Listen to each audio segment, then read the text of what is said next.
Regardez attentivement. Cet homme, suspendu à plusieurs centaines de mètres de hauteur, frappe continuellement cette série d'objets. Que sont-ils exactement? Et pourquoi prend-il la peine de les briser? En fait, il ne frappe pas des objets ordinaires, mais des isolateurs sur les lignes à haute tension. Les isolateurs, bien que de petite taille, jouent un rôle crucial dans notre utilisation quotidienne de l'électricité. Vous n'avez peut-être pas remarqué que les lignes à haute tension sont différentes des fils électriques ordinaires en caoutchouc que nous voyons souvent. Elles sont exposées à l'air libre. Pourquoi cela? C'est parce que la tension des lignes à haute tension est tellement élevée que si elles étaient enveloppées de caoutchouc, une couche d'isolation très épaisse serait nécessaire pour satisfaire aux exigences d'isolation. Cependant, une couche d'isolation trop épaisse augmenterait non seulement le poids des lignes électriques, mais pourrait également les faire s'affaisser et risquerait de les endommager par surchauffe. Par conséquent, dans les applications pratiques, les lignes à haute tension sont exposées à l'air libre. Mais les fils exposés à l'air peuvent entraîner une ionisation de l'air à cause de la haute tension,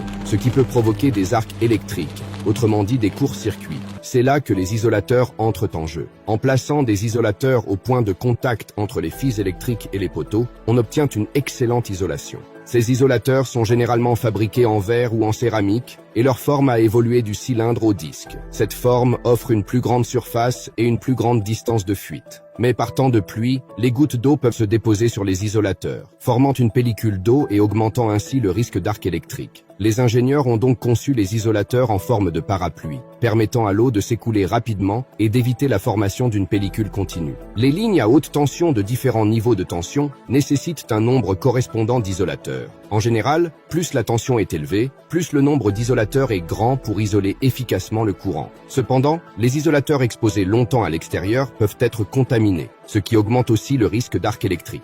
Les travailleurs doivent donc régulièrement inspecter et nettoyer les isolateurs et, si nécessaire, les briser et les remplacer par des neufs.